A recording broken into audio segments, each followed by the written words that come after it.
Good evening, students. So the guys on other side, I hope you're able to hear me, right? Can someone give me a confirmation? Yes, sir. Right, you're able to hear me as well. Right, as the video is also on. Yes, sir. So you all would have received the schedule, right? So what is the topic we are supposed to deal today?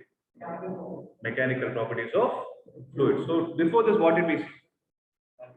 solids. So what is the difference? What do you think is the difference before we get started? So anybody online on the other side also can answer if you want. So who's willing to answer? So we have seen what something called as mechanical properties of solids. So there are three forms, right? There are three forms of matter: solids, liquids, and obviously gases, right? So we have seen something related to solids. So what is the knowledge we took? See, sometimes the name of the chapter itself will help us to understand certain things, right? Here it's saying if you want, you can remove mask since I'm far away. If you are comfortable, okay, it's up to you. So yeah, please get it. Your name? Nitin Anand. Yeah, please get it. So mechanical properties. So something to do with properties. So here, what is the prefix? It is added to properties. Mechanical. So what are all the other properties you can think of? Something related to mechanics. Don't say dynamic properties. Don't say that. You can think of chemical properties. You can think of thermal properties. Yes, physical properties. All those things come into picture. Here, when we use the word mechanical, what comes to our mind? So why are we using the word mechanical in the first place? What is it we have learned in the previous chapter? If you try to summarize everything and see, there is one conclusion and one similarity that you can draw out of it. What is it? One is you would have seen something called as stress, something called as a strain, and we saw what is the relation between them, under what conditions these things are applicable, all those things, right? So what is this? What are the main context with which all these things were related? When do you think of the concept of stress?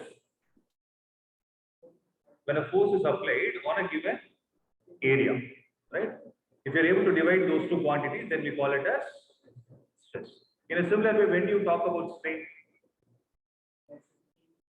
So there is a change in dimension of the object to the given input values by us. What are the input we are giving? We are applying, see, let's say I have an object in my hand, I apply some force, I can think of stress.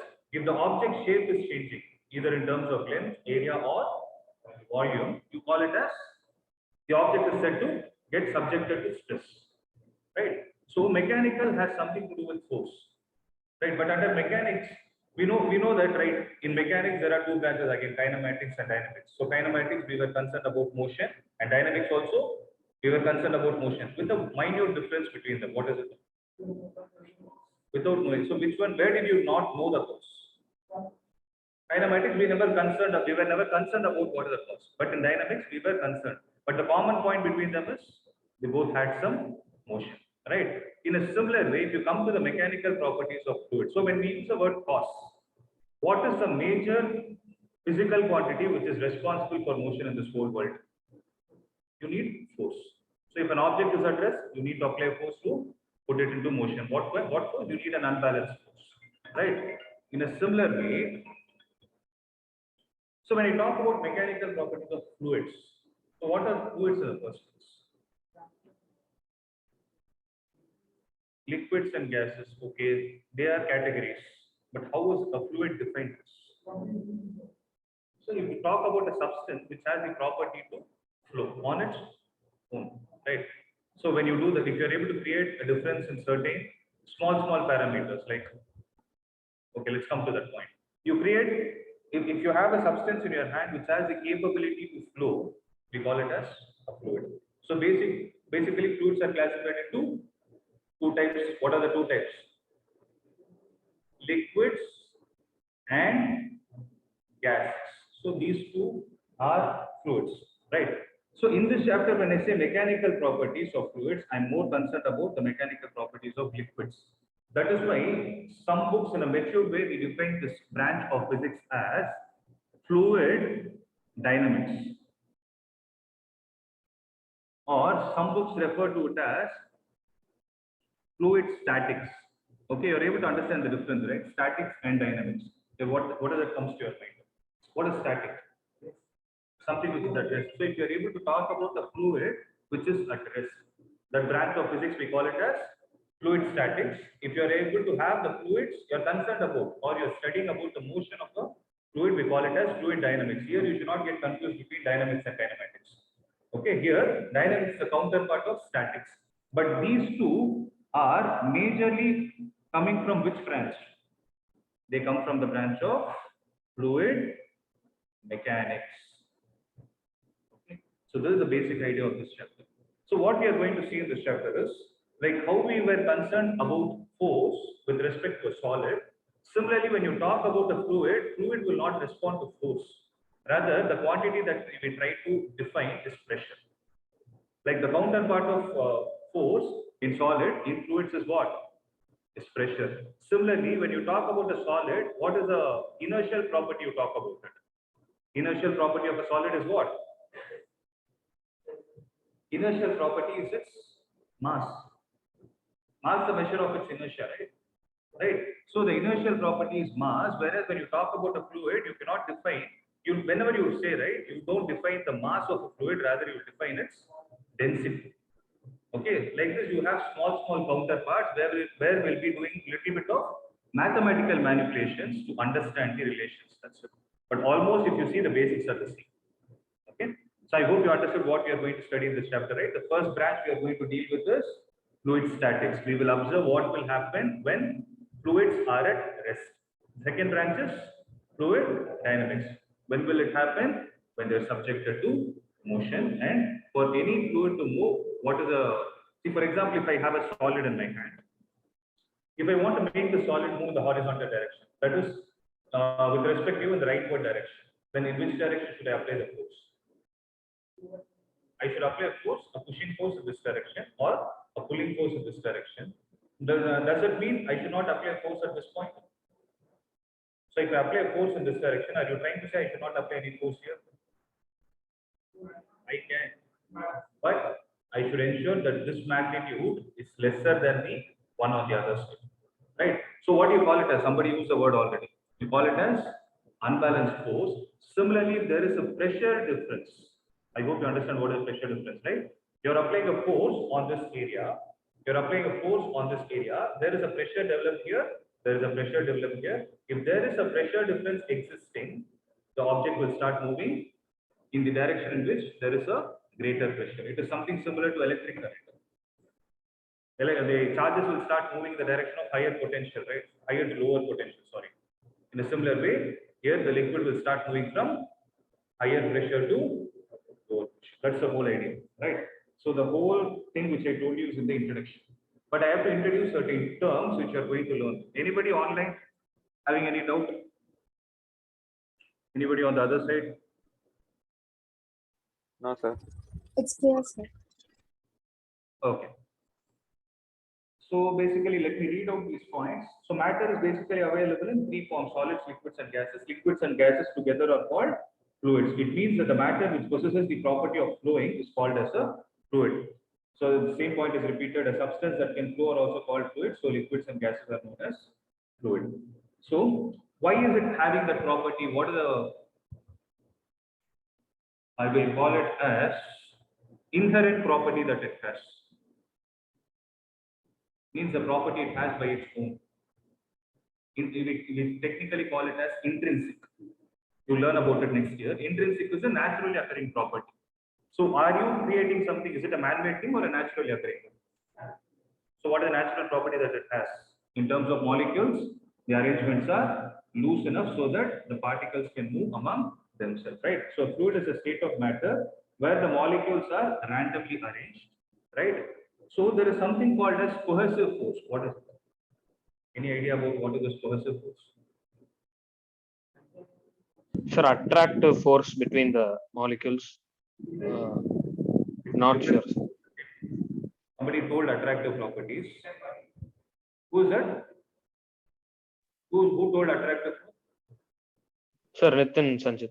Nitin, tell me, attractive force between which? Is it between the same kind of objects or different objects?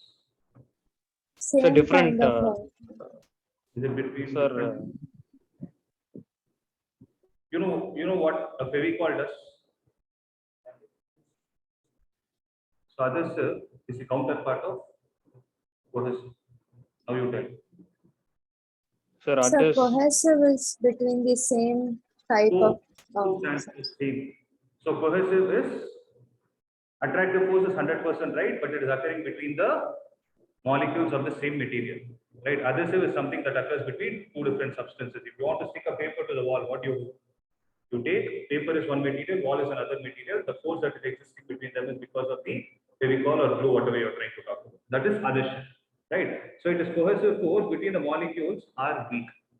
So between, that is the intramolecular forces they're trying to talk about, is very, very weak. So next is you talk about an ideal fluid. What is an ideal fluid? Ideal means something which is 100% perfect. It is obviously not going to exist in nature. So if you talk about an ideal fluid, it has no resistance to the shearing force at all. So will liquids possess shearing force is the next question we need to answer. Let's recollect. I showed you a demonstration. I took a book, right? I held the book at the bottom. I applied a force at the top. What happened, guys? When you saw the book like this, it was in the shape of a rectangle. When you pushed it like this, it became, actually we call it as a parallel pipe. It's a three-dimensional shape. So something like that happened, right? So what happened? It is because of which force? What is the other name for it? It's called as shearing force. So solids, so shearing force gave rise to shearing stress.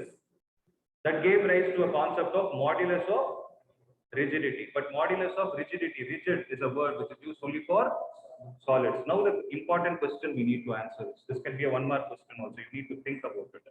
Okay, speaking in exam perspective, will liquids be able to sustain shearing stress? Will they be able to sustain shearing force? Means you have a liquid, you take a cup of water, okay, cup of water till the top of it. Okay, let's say it is there where it is not overflowing. On the surface, imagine if you are applying a force in this direction. Do you think the object will get shifted in this way, again come back to its original shape? That is a fluid. You're able to understand what I'm talking? So, if let's say there is a cup, you have to imagine this, and there is water till the brim, it is till the top, and you're applying a force, tangential force in this direction. So, what do you think will happen to the liquid? The liquid will first go and fall. Will there be a possibility to come back? Obviously, no. Why? Because why is it happening? Because the molecules are loosely packed and they do not possess the elastic properties.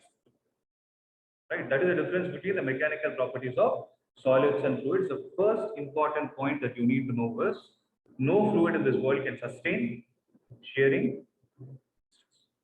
Okay. So since they are asking tricky questions, I am trying to explain as much as possible. Next is fluids can be compressible or incompressible. So which one do you think is compressible? Gases, the ones you're receiving the cylinders at your home, right? You're seeing that. What is the name of it? LP, full form? Liquefied petroleum gas, right? So is it in a compressed state or it is under a pressure, right? When you compress something, what you're trying to do? You're trying to give more energy to it. Right? It is in a compressed state. You have compressed because gases are diffusible. If you leave it, they can occupy the whole volume. How much of volume you give, they'll start flowing to that extent, right?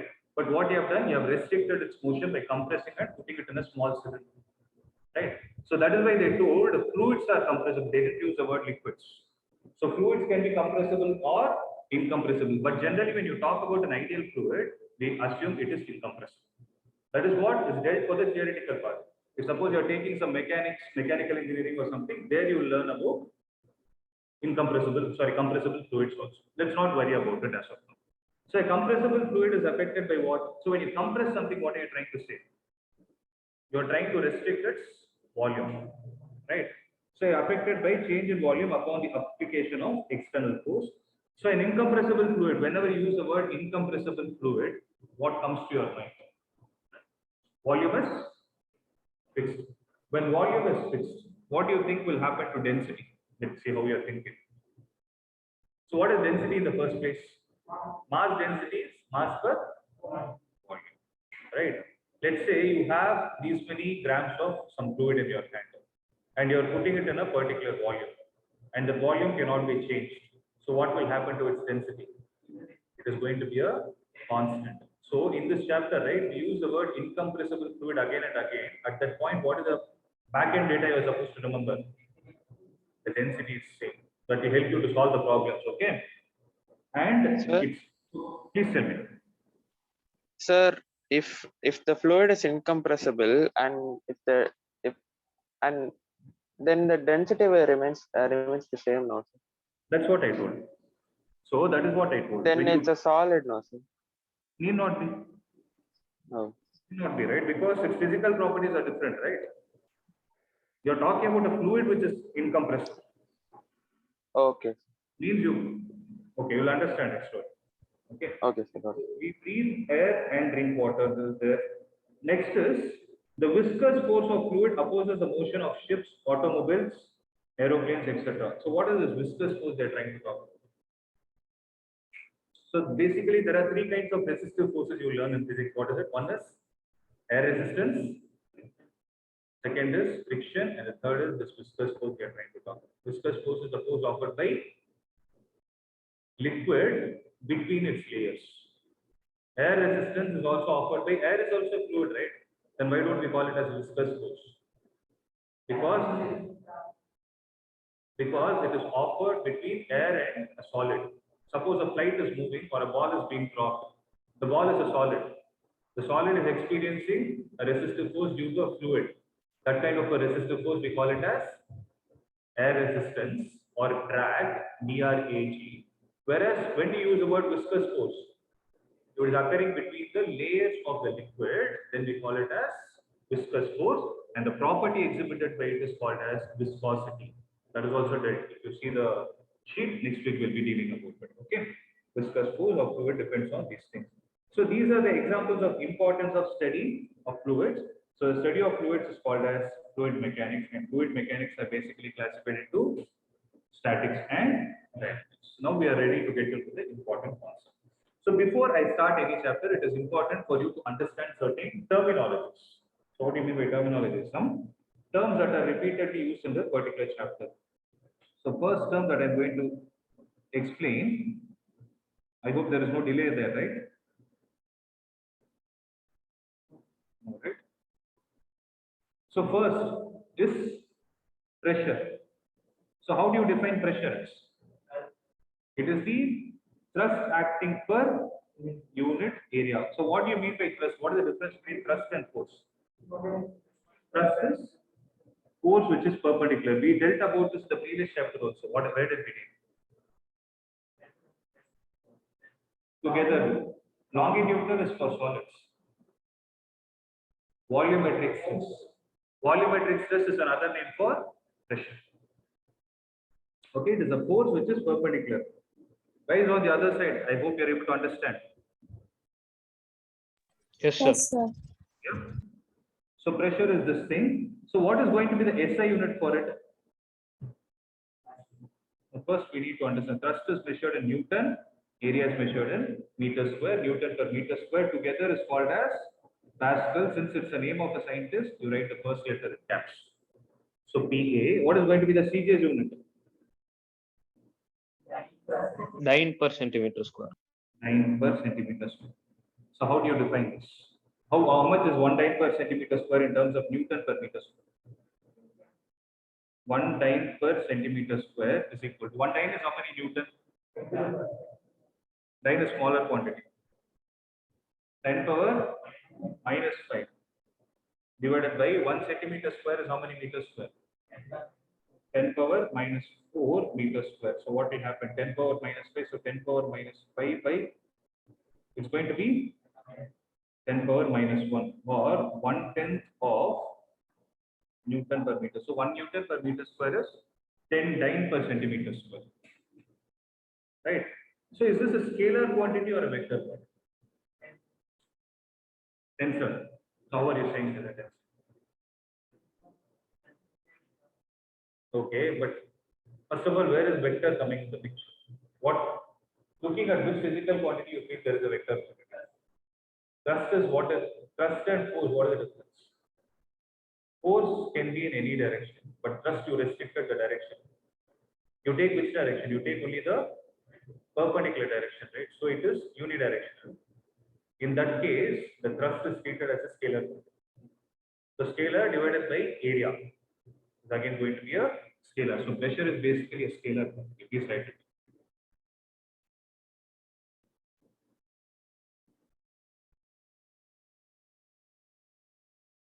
So pressure is a scalar quantity. Second, now I need to understand another quantity called as density, or it's called as volume mass density. What does it mean? I'm using the word mass density because you'll understand the importance of it next year. So volume, that comes to your mind. So if you're able to define the ratio of mass with respect to volume, so mass by volume, we call it as density or volume mass density, and it is represented by the symbol. What is the name of this symbol? It is rho. Right. What is going to be the SI unit of it? Kilogram per meter cube. And CGS unit is going to be gram per centimeter cube, or there is another way to represent it. They represent it as gram per. Have you ever seen this? CC is cubic centimeter, right? So, how many gram per centimeter cube is 1 kilogram per meter cube? So, 1 kilogram per meter cube is equal to 10 power 3 grams divided by 10 power meter is greater than 10 power 6 centimeter cube. So it becomes 10 power minus 3 gram per centimeter cube. So 1 kilogram per meter cube is 10 power minus 3 gram per cc, or 1 gram per cc is 1000 kilogram per meter cube. So this is the most common conversion. 1 gram per cc is equal to 10 power 3 kilogram per meter cube. Okay, this is one thing. Did you learn gaseous state in your chemistry? Not yet. It's not there the first term. Okay. So any idea about the relation between meter cube and liter? What is it? So what is the meaning of it?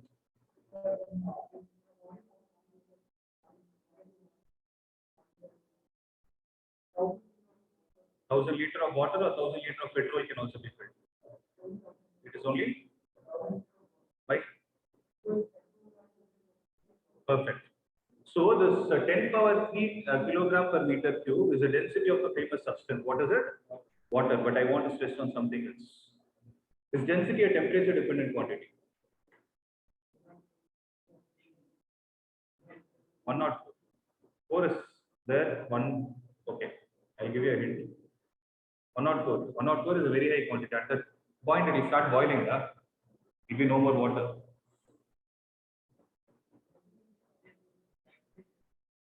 At which temperature?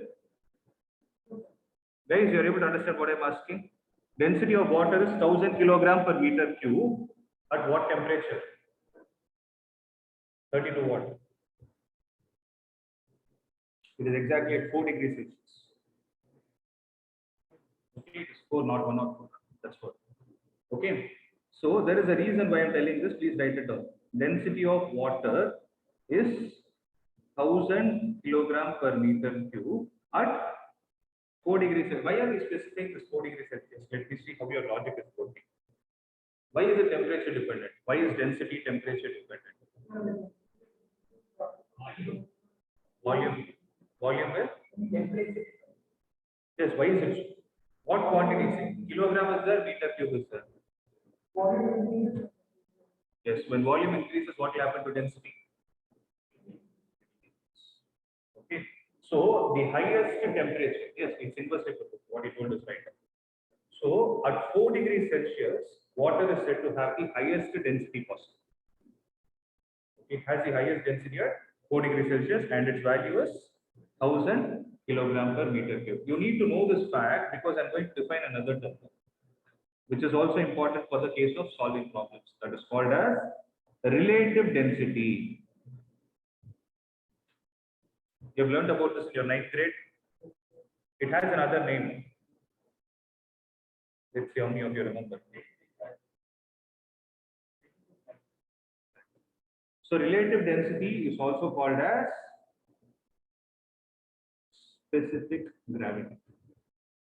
Okay. So relative, the name itself is relative. Relative density. You know what is density? What is the meaning of relative density? With respect to something. So whenever you see physics, right, the easiest way to understand is relative comes for two cases. What is it? One is in the case of difference between two parameters, or one is in the case of division of two parameters. Okay. So in this case, relative density is defined something like this. RD, I will call it as density of any substance by density of water at 40 degrees Celsius. Never forget this.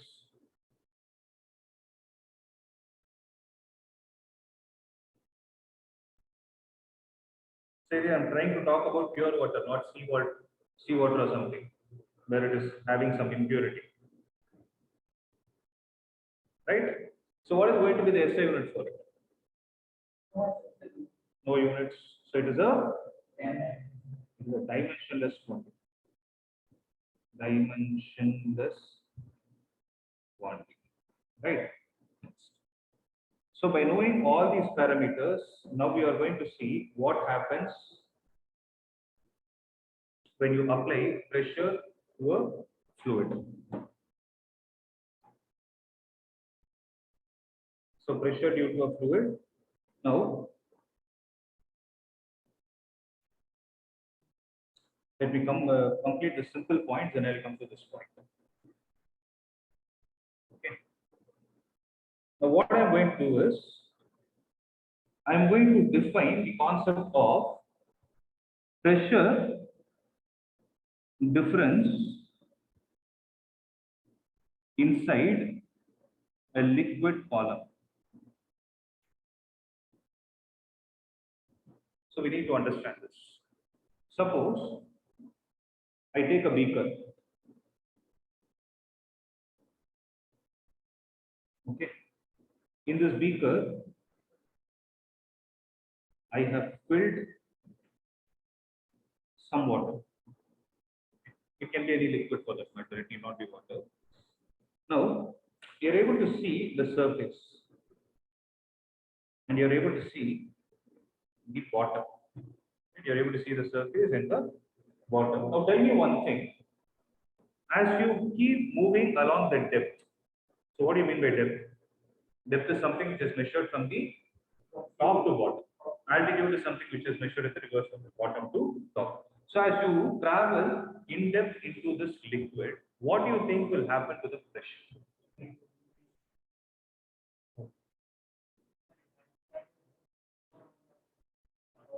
More amount of liquid is there on top of a particular. So if you try to ideally divide it into different layers, like how I did it, this is not how the liquid is going to look like. You will actually see it as a continuous surface, right? This layers is what we have divided. So if I call this as a layer, first, second, third, so on, something like this, right? So the pressure experienced by the second layer will be less compared to the pressure experienced by the third, compared to the fourth, compared to the fifth. Why? Because more amount of liquid is there on top of it. Okay, logic accepted. By more amount of liquid being on top of it, which force comes into picture due to which it is experiencing? Buoyant. When we will talk about buoyant force? I'm asking, you told one logic. When I asked you a question, you told me as you move down, pressure is going to increase. When I asked you the logic, you told me it is because more amount of liquid is present on the top of it. My question is, by more amount of liquid being on top of it, which force is actually coming to picture? Basically, gravitational force, right? So it is the weight of the liquid that is there on the top that is exerting more amount of force on the bottom points. Now, what is our job? What is the heading? I am trying to understand what is the pressure difference inside a liquid column. So what do you mean by column? If I consider something vertically, in that vertical part, what is going to be the pressure between the top and the bottom of that particular column? For that, what I will do is, I will consider an imaginary surface. Observe. Okay. So before I proceed, I want you to have a clarity of one thing. I'm sure you would have learned about this buoyant force, but please understand, buoyant force comes into picture under what scenario? When will you speak about buoyant force? And the object is fully immersed. What? Whether it will float or sink, sir. When you talk about a solid immersed into a liquid. So a solid has to come in contact with the liquid for you to even speak about the word buoyant force. But what am I doing here? Am I taking any solid? That dotted lines or the dotted cylinder, that whichever I've taken, what is it actually? It is a liquid column. It is not a solid. I've not immersed any solid into it. This is basically a, guys, are you able to understand? This is a liquid column. If I take this as the first part and if I take as the second part of that liquid column, my job is to find how much is the pressure difference that is existing between the points 1 and 2. Which point will have greater pressure? Point 2. So we call it as, mathematically, what am I supposed to do? P2 minus P1 or P1 minus P2? Which one will be a positive quantity? So my job is to find P2 minus P1, unlike the gravitational potential energy, something like that, right? So if I take a free body diagram of the liquid column,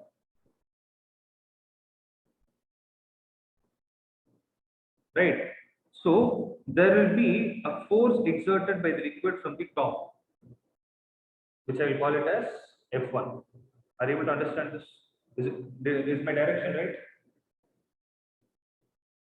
So the top surface will experience force. Force means I have to give a direction. You, though it is a perpendicular force, I need to define perpendicular in which direction. I can draw like this or like this. Which one is right? First one is first one. So I was right only, correct? Huh? Okay. So when I apply this, what will happen? This force will try to pass the pressure to the subsequent layers of the liquid, and this will get transmitted to the bottom. Right.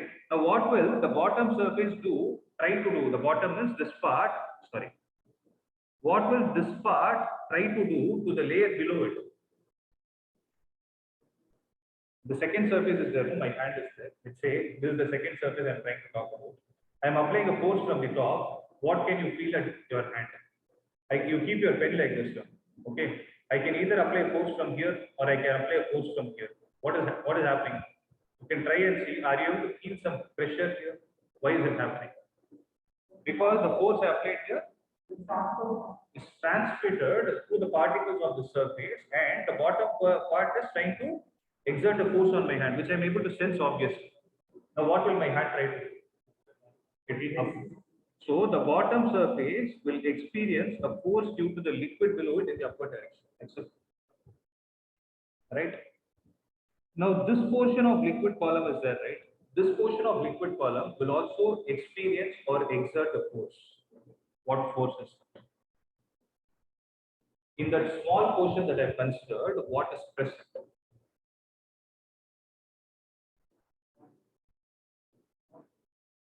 What is present?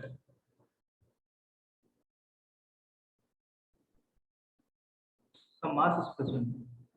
There is some mass of the liquid you have considered. Due to that mass, it will experience a gravitational force. In which direction? Obviously, in the downward direction. So, how many forces are acting on the system? There are 3 forces which are where 2 are in the downward direction and 1 is in the upward direction. Right? Now comes an important question. So, I told about pressure.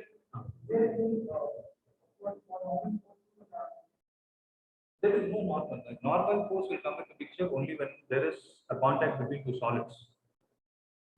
Should not use the. This is a liquid, and this is also a liquid. That's not a normal. You can call it as a reaction force, but don't use the word normal. Okay, it is reaction force. Generally, if you go revisit the concept of normal force, what does it tell? Normal force is a reaction force experienced by solid when it is in contact with some other solid. Okay.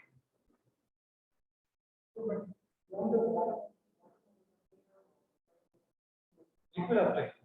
Maybe when it is trying to do that, the bottom is only trying to push this. This is also a transmitted force only, but we are not getting into those details, right? I am only concerned about what is happening between the first and the second particle.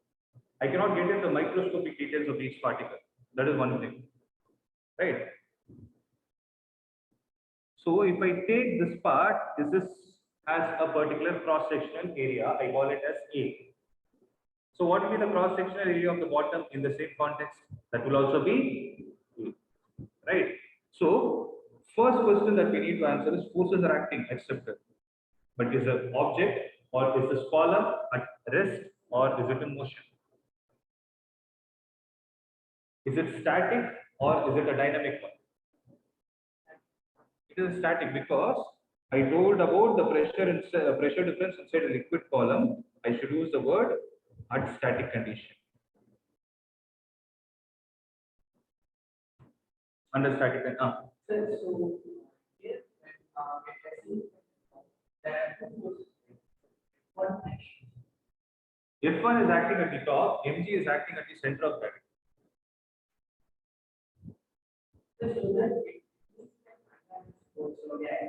No. They can be balanced. It is just because two forces are acting from the top and one at the bottom doesn't mean it is unbalanced.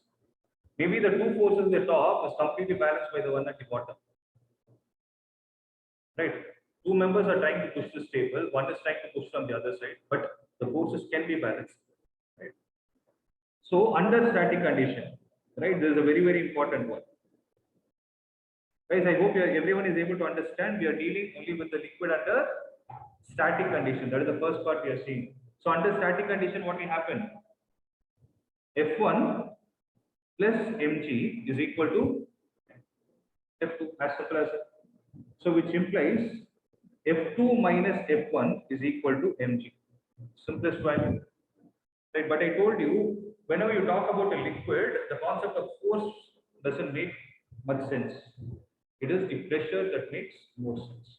So if I have to convert a force into a pressure quantity, what am I supposed to do? Divide it with area. So if I divide with area on both the sides, area, here also area, and here also area, if I do this, then what will I get? F2 by A will give me the pressure at point 2 minus F1 by A will give me the pressure at point 1 is equal to. I told you M will also not work. How will you measure the mass of that particular surface? Not possible. So what we can do is, you can take the height of this liquid column as h. How will you measure it? You will take a small portion, you will try to measure it every time. I'm directly trying to take, see what I will do when I do this experiment, I will have a scale here. That scale will tell me the depth across which I'm trying to calculate. Okay, so you tell me, if you do the same experiment practically, is this thing possible, or how will you measure mass? Practically, what instrument are you supposed to use? Spring balance, right? So is it possible that you can put a spring balance and tell me that this is the mass acting for this particular liquid? Have you ever seen a spring balance? The spring balance has nothing to say with respect to the particular push. You cannot hold it first of all. Okay, that is it. You will understand the story. Okay, that is the reason why you will never take mass into consideration. Rather, you will convert everything in terms of density. Right? Mass of this column.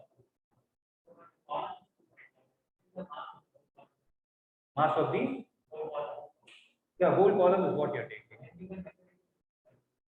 Oh. You will take it separately and you will measure it. Is that what you are trying to say? Okay. Okay. So you want to take that particular portion, measure the mass, and again put it back. That's not how it works. And moreover, that is a tedious process also. Even if it is going to work, yes, accepted if it is going to work. But generally, what are the parameters that you will do? You go to a shop, you buy a liquid, what is the first thing that will be given? They'll give the density. So there is something called a specification, right? You go and buy a mobile phone, there is something called a spec. You speak about it, right? So in the spec, you will see what is the camera quality and all those things. In a similar way, they'll speak about the density. So if density is known, mass can be easily calculated. Okay. To answer your question, let me take it in the reference way. Mass can be measured. I'm not saying it cannot be, but which is easier is measured. Okay. How will you write mass in terms of density? Density into volume into G divided by the area. But how can you write volume in terms of area and depth? So how will you define the volume of this liquid column? Area multiplied with height. area into height. So P2 minus P1 is equal to density is as it is, the area of cross section at the bottom into the height into G, the whole divided by A. A and A will get cancelled, which implies P2 minus P1 is equal to rho GH. This is a very, very, very important one. Some books refer to it as hydrostatic pressure also.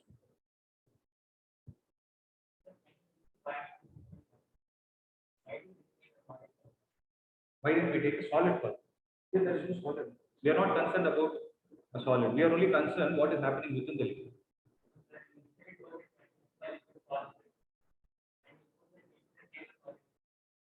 We should not take the.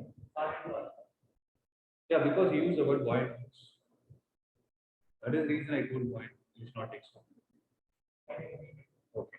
So when I asked the question, what happened is, I asked what are all the forces that are experienced. You use the word buoyant force. Okay. So when you use the word buoyant force, the first thing that came to my mind is you should not use buoyant force unless a solid comes in contact with the liquid. Okay, we'll be learning about Archimedes principle.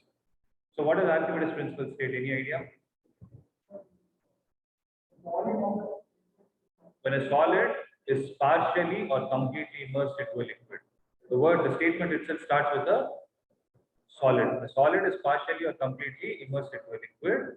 Then there will be something called as buoyant force that comes, which will be equal to the weight of the liquid weight. Which will be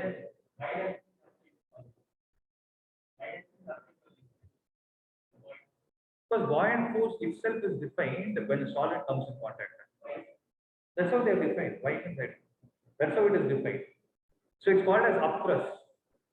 Buoyant force has another name called as upthrust. Upthrust to whom up is upward direction. Thrust is force. So what is upthrust? Combine and see. No? So there is some upward force exhibited by whom?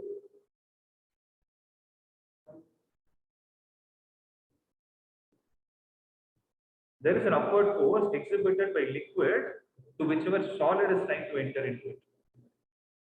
That is why they call it. The other name is buoyant force.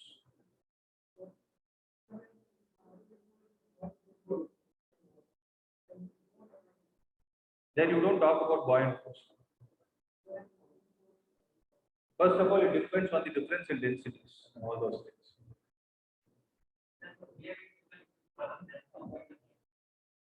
There is no buoyant. You should not use the word buoyant force at all. Is what I'm trying to say. You should not use the word buoyant force only if it is a pure liquid existing. Unless a solid comes in contact with the liquid, don't use the word buoyant force. This is not a solid. It is a portion of the liquid column which is considered by us in the form of a cylinder. If you want, you can take the cube also. We'll get the same question. Are you able to understand? So this word rho GH is very important, guys. Students on the other side, you're able to understand what I'm trying to say? Sir, Yes, sir. sir, I have a small doubt, sir. Please tell me. Under static condition, why are we taking it as F1 plus mg equal to F2, sir? Okay. So it is because F1 is in downward direction, mg is in downward direction, F2 is in upward direction. Accepted? Yes, sir. So when I say static condition, acceleration of the system is 0. Correct? So Yes, sir. all the external forces is equal to mass into acceleration. What law is this? Newton's second law. So sum of all the forces is F1 plus mg minus F2 is equal to m into 0. Did you understand why I took it like that? Yeah, yes, sir. We basically applied Newton's third law then. So from second law, we derived third law. That is what you do when the balance conditions, okay? Okay, sir.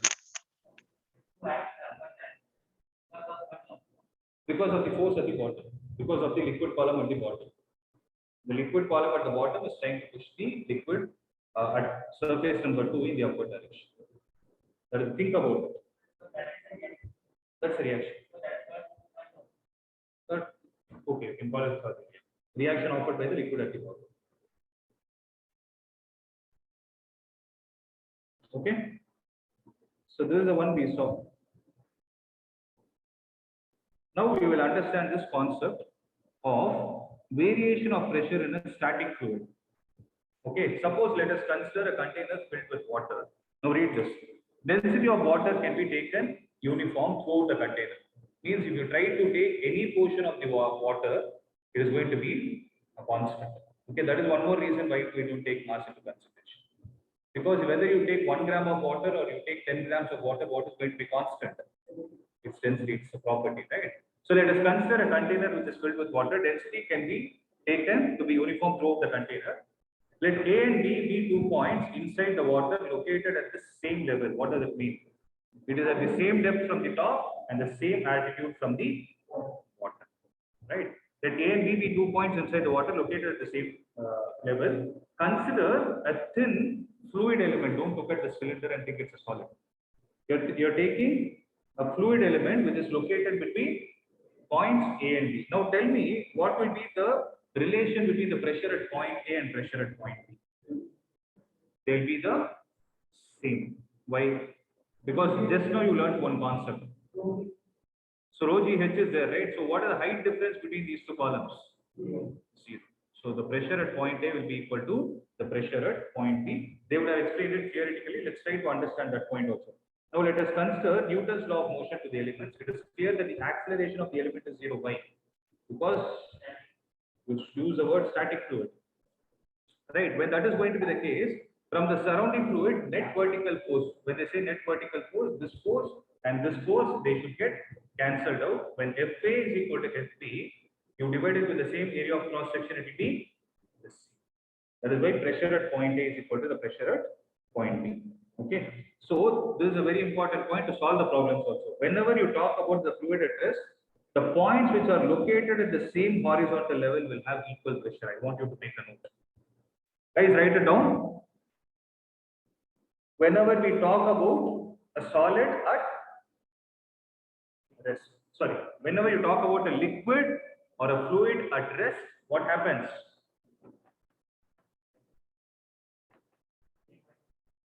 So at the same horizontal level, what will happen?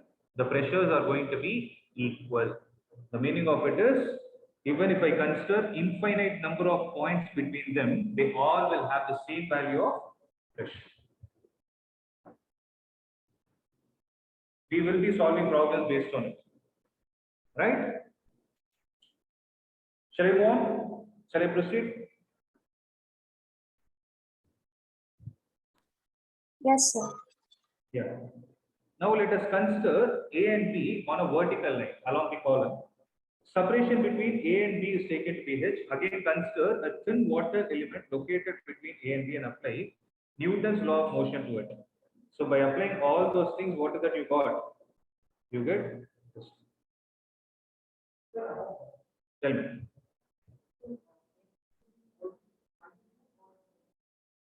I didn't get it. It is depth. H is depth.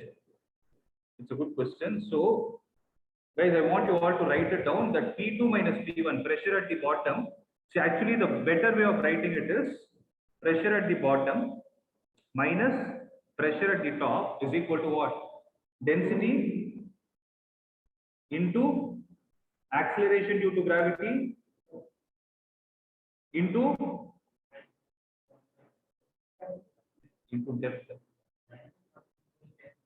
Altitude from where? That will not be H. That is the difference in altitude. What happened here? This is H shade, this is altitude. This is HP. HA minus HP is H. Okay, that is altitude. So I'm talking about depth. Depth is always measured from the top. Yeah. Depth is always depth is it's a term da. But values will be different. That's just now I told you. Will you accept if I write the same equation as P2 minus P1 is equal to rho G into HP? Is that what we got? No, right? But because HP is what you took it as altitude. No. But how did you derive the expression? By taking the depth into consideration, right? So this is a very, very important point. Because this formula is similar to something else. What is it? Rho GH, something else will immediately pop up in our mind. Gravitational potential energy, like mgh, right? So there mgh is always measured from a reference line. That reference line can either be at the bottom or top. There you have the freedom. Whereas in this case, you don't have any freedom. What is the reference line you need to take? Only the surface. Reference line is the surface. From the surface, all the distances should be measured. Okay. So this is what we call. So okay. So P, if I take, so next time onward, you guys can answer it perfectly, right? So if I give you the liquid column, then PV minus PA will be equal to rho GH, where H is the depth. Now comes an important question.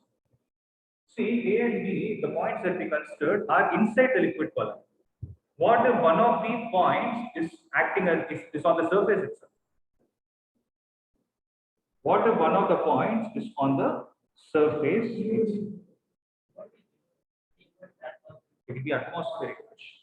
So that atmospheric pressure minus the pressure at the bottom has another name. There is a difference. I'll come to that. Try to understand. So you're able to see a diagram here. Which one? No, I told one of the points. I didn't say both the points are the surface. You can understand this. So, which quantity? No. A is exposed to atmosphere. No? There is something called as atmospheric pressure that we experience. Unless it is a vacuum, there will be an atmospheric pressure that exists. Right? So atmospheric pressure is generally represented by the symbol P naught, or sometimes they write it as P with small a. Okay, P with the small a, or sometimes they write it as P naught. Guys, I hope you're able to understand. It is the atmospheric pressure. Suppose you take something like this. You take a liquid column. So A and B, they both are inside the liquid only. But here, if you observe, the depth is not taken as the difference between A and B. Try to understand this point. What is happening in this 11.5 diagram? There are two depths that are defined. What is it? One is from the surface. So it is H, and the other is from the surface to point B, which is written as, I think it is H2. Okay, I'll call it as HA. I'll call this as HB. You want to wash your face and come go. Surya, go. You can go this side. There is a. I can come again. I didn't get it.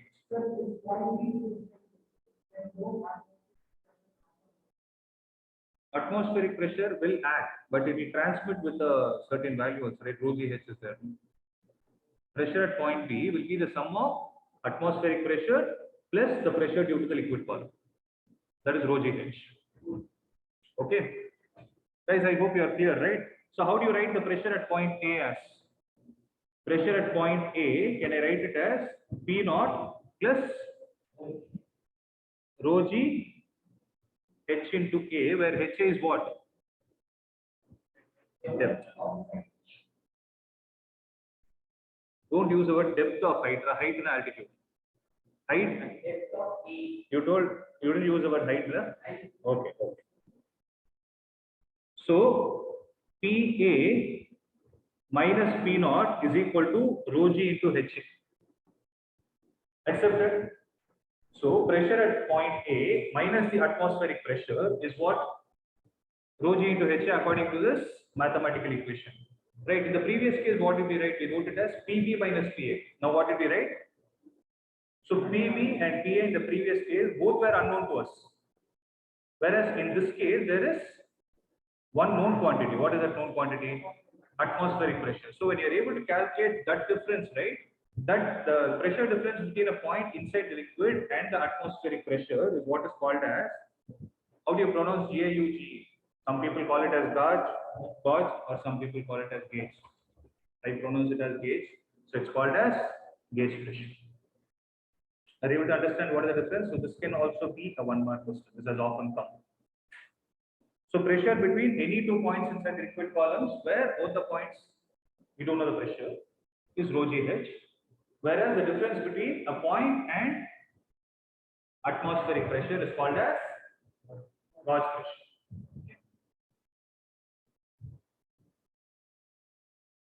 So this is one of the toughest concepts. After this, things are easy. Okay. So let's try to summarize certain things about pressure and static fluid. What you see at a given point, pressure will act. So if you take a particular point, these are all the important points. So inside the liquid, if you take a particular point, the pressure at the given point will act in all the directions, and they will have the same value. So a pressure measuring device is placed at a point within the fluid. The reading of the device is same for all its orientation. You take a point, you take this particular point, you take the pressure from any side, due to the force from any side, it will have the same value at that point. That is first. But if you take a point, there is nothing called as perpendicular. Right? For a point, how will you define something called as perpendicular? But pressure due to each force is what I'm trying to say. I'm not talking about the total force or total pressure.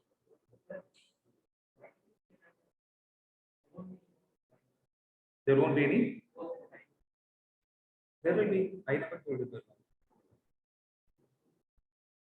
No, I thought we're talking about perpendicularity. Is that what you asked?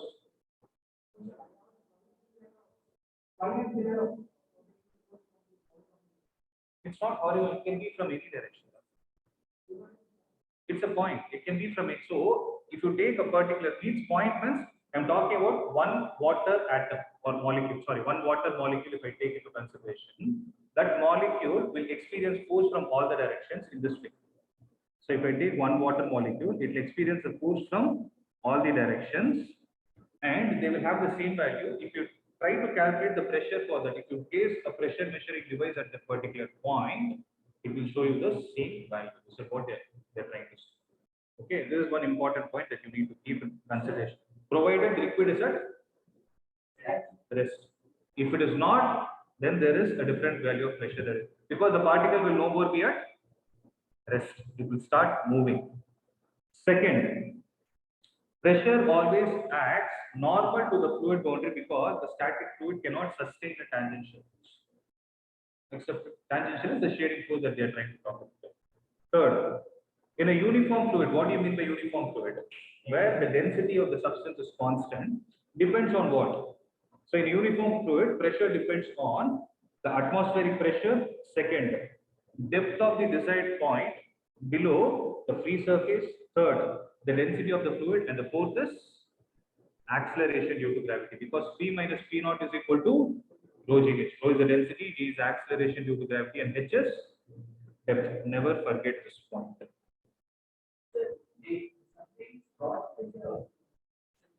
It's a special. It's a name, that's it. So if you want to go and tell someone that what you are going to someone and talking to, okay, someone you will say you're a scientist, you're going and trying to talk to some other scientist, you use that word gauge pressure or gauge pressure, whatever you call it.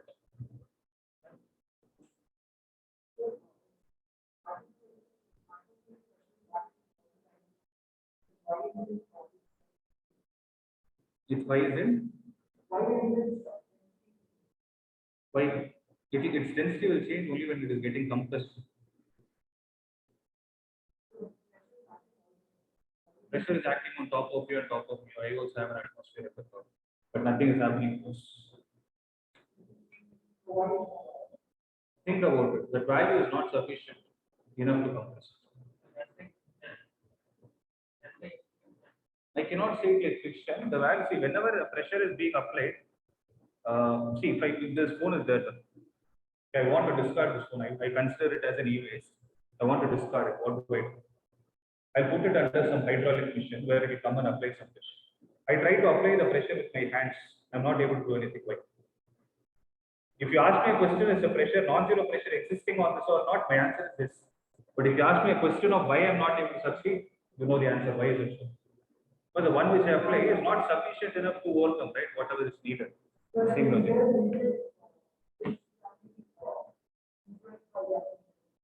I'm not sure. What I can find out. To my knowledge, I don't know. What I can find out. Which is happening naturally. Maybe if that is happening naturally, We cannot even say about its existence because when can science work? Only when you're able to see something, right? Yes, yes, sir. It is 10 power 5 Newton per meter square. 1.01 into 10 power 5 Newton per meter square.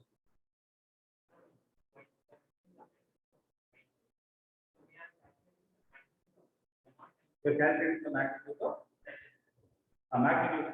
Then pressure doesn't have any direction as such. That's what I told you. Pressure is a scalar quantity. I told you already. So here, where if net pressure is not, see, thing is very simple. Right? Net force is not zero, object will start moving. I'll tell you the simple law of physics. If net force is zero, the object will start having a translatory motion. If net torque is not equal to zero, the object will start having rotational motion. If the net pressure is not equal to zero, the fluid will start moving. Here, what are we trying to talk about? Static. So what should happen?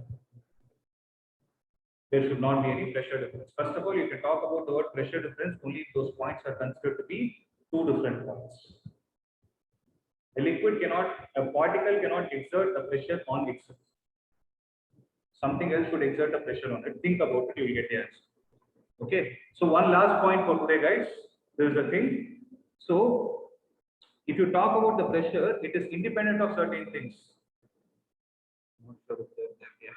It is independent of certain things. What is that? It is independent of the amount of fluid that you are trying to talk about. Second, it is independent of the shape of the container, right? So if a given fluid is filled in vessel of different shapes but up to the same height, then what will happen? The pressure at the base in each vessel will be the same, though the volume or weight of the liquid will be different in each vessel. But you're taking this, what they're trying to say is the pressure will vary only with respect to depth, it doesn't vary with respect to the shape of the container. Okay. So they're trying to say that the pressure at point A is equal to point B is equal to point C. Why? What is the important point that is existing there? Because the depth is the same. Had they been of different depths, then it would have affected. Okay. So this is also an often asked question. And many people write it according to the shape. Don't do that mistake. Okay. Okay. Let me complete this. Fourth point is in a static fluid at the same level, the pressure will be the same at all points provided the points are in communication with each other. This we will understand when we learn Pascal's law. Okay. So in a static liquid at same level, so you're able to see this line and this line. So they are at the same level. What will happen in a static fluid at same level? The pressure will be the same at all points, provided what?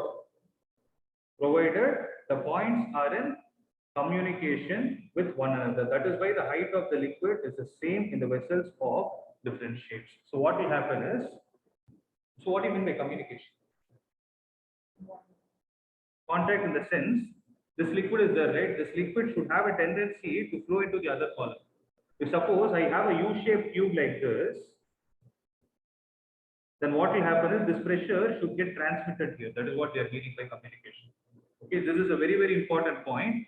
Have it in mind. This one I will explain when we solve problems. At the time I will apply and show it. Okay. So the fifth point has something to do with the introduction of Pascal's law. I will introduce this. About Pascal's law, we will see tomorrow. So in case of fluid, P is equal to P naught plus rho Gh, where P is what? P is some point inside the liquid, P naught is the atmospheric pressure, and rho Gh. Where P naught is changed by delta P naught, then the increase. So if suppose P naught is changed by a small factor, okay, small factor of delta P naught, then the increase in the pressure at the given point will be how much? There will be a small increase in pressure. Why is it happening? It is because of delta P naught. So because of delta P naught, this delta H into rho into G will also change, which will. So what they are trying to do is, I'll write this expression. So P is equal to P naught plus rho Gh. So if there is a difference, if I differentiate on both the sides, what will happen? dP will be equal to dP naught plus derivative of rho Gh. So what is going to happen if the liquid is incompressible? Then which parameter will be constant? No, it is incompressible. It is the same logic. You're trying to increase the. You're trying to increase the value. So, for example, if there is a solid, okay, if the solid is there, I apply 5 Newton force. Okay, by applying 5 Newton force, what is happening? The particles are able to get transmitted. That 5 Newton force will transfer the force to other particles. If I increase it to 10 Newton, it will transmit it to the other particles, but still its shape is the same, its volume is the same. So here we are considering it to be a ideal fluid. I told you in the beginning of the chapter itself. So what will happen? Rho GH will not change. So this value is 0. So dP will be equal to dP naught. So what they are trying to say is, if you apply an external pressure on which fluid? On an ideal fluid, if you increase the, so by the subsequent increase in the value of the pressure, what will happen? There will be a subsequent increase taking place at the other point also. This is what we mean by pressure getting transmitted equally to every part of the surface. And that is a statement for an important law called as Pascal's law, which we are going to see tomorrow. Okay, that is what we call it as Pascal's law. Try to understand this. And lastly, barometer. So bar is another unit for pressure. Okay, meter is a measuring device. So barometer is used to measure atmospheric pressure, while manometer can be used to measure the pressure difference, that is the gauge pressure. So this can also be a 1 mark question. So what is the meter used to measure atmospheric pressure? It's a barometer. Okay, barometer works on the principle of pressure difference between the liquid column. And what does a manometer do? Manometer will measure the manometer will measure the pressure difference. So if you want to calculate the excess pressure, then you will use the device manometer. So what is this barometer and manometer? Manometer. So it will measure the temperature between 2 points. So I'll show you what it is. This is a barometer. This is a manometer.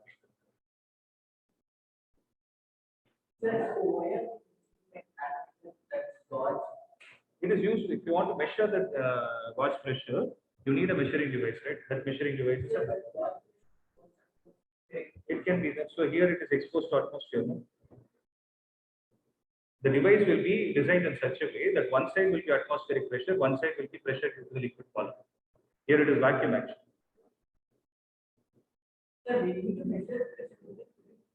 2 points. 1 point will be atmosphere.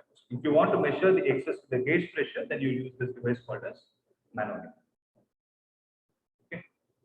So this is what happens, guys. How this barometer and manometer are designed and they work, we'll see it tomorrow. And the Pascal's law also we'll see it in tomorrow's class, and we'll start solving problems. After this, things are very simple. Okay. Only expectation for me is revise these topics before you come to tomorrow's class, because this chapter is very, very long. There's so many concepts: fluid statics, fluid dynamics, viscosity, and surface tension. Okay, surface tension, whatever you're learning this year will help you for your chemistry next year, surface chemistry.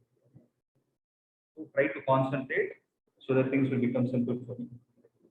Right? Any other doubt from today's class?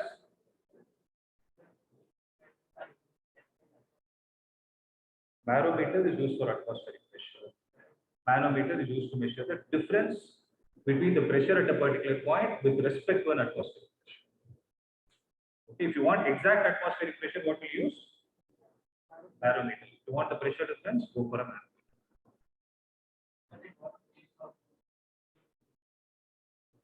That's just a problem-based system. This is also U-shaped figure. Okay, manometer takes the idea of the concept. Okay. So that's it, guys. Anyone from the other side, any doubts?